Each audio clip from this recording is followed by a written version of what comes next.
All right, what's going on? What's your name? My name's Bohlin. Where are we at today?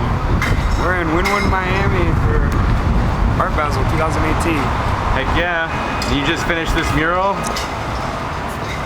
Getting there, 99% done. Heck yeah. Where do you live most of the time? Currently residing in Denver, Colorado. Heck yeah. What's your normal medium of painting or of art? I usually work in acrylics. This is only my second all-can mural. It's definitely a learning experience, but mostly work on canvas. All right, awesome. And then how long have you been painting now? When did you get started? What got you started? I've always kind of played around with paint, and in school, especially during color theory and a few other classes, I started traveling and living off of my art about 5 years ago. All right, that's awesome. What's it like living off your art? It's like a roller coaster.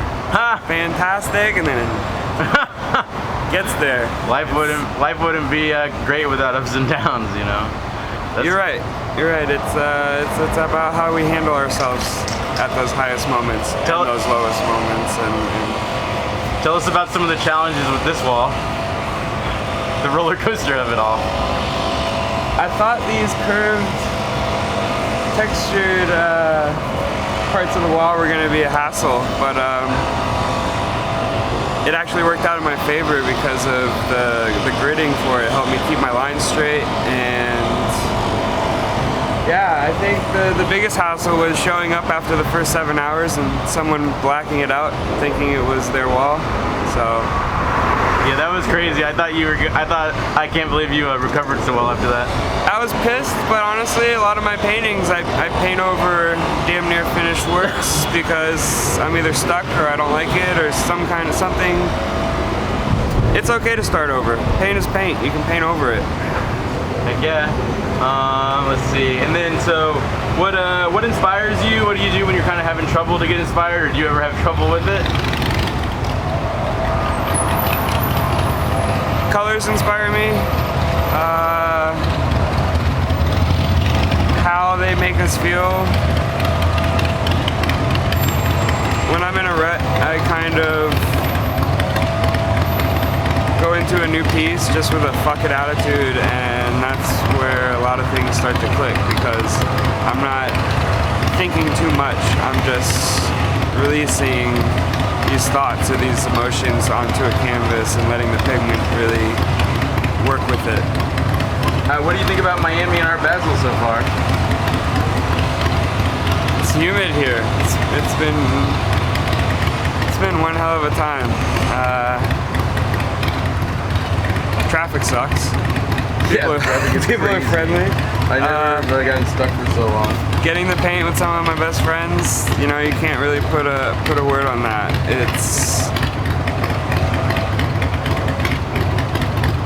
Yeah, that's awesome. You know, it's just really a great feeling. What do you think you're trying to convey with your new work and where you're going with your art right now? With my most recent works, it's been really honing in on how sounds and color really affect the human emotion, and how I'm going to continue to people also honk a lot in Florida. It's only like 3 o'clock and people are going nuts already on the horn. That light's red. They're going nowhere. People are always in a hurry to wait. Yeah, I forgot what the question was. Let me see. Yeah, so you do a lot. So you think the sound inspires kind of your artwork? Like, I think you've done something kind of like a glitch series.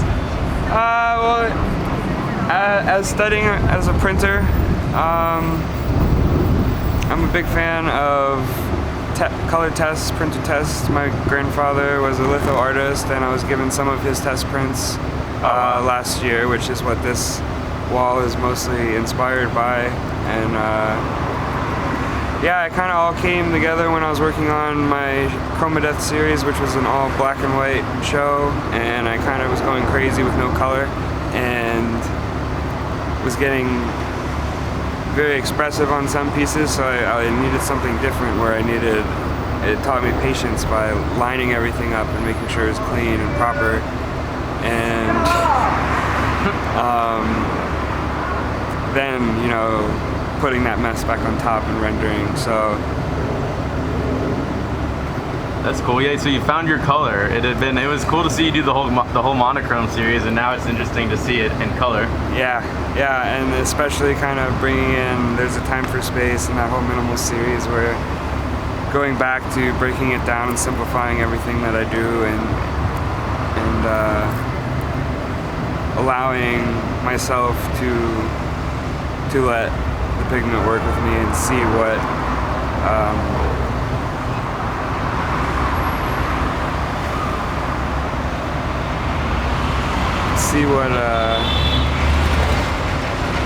being comfortable with some of your vulnerabilities with your artwork and just kind of doing something for yourself. Heck yeah. All right. And then tell me a little bit about that hat you're wearing. Oh, this hat is a limited edition Grassroots resin bowl collaboration that me and my partner Rez created. Grassroots Colorado, Grassroots California. There's only a few left. If you want some, hit us up or hit them up online. Heck yeah. All right. Well, thank you for sitting down and talking with us today, Chris. Yeah, thank you. All right.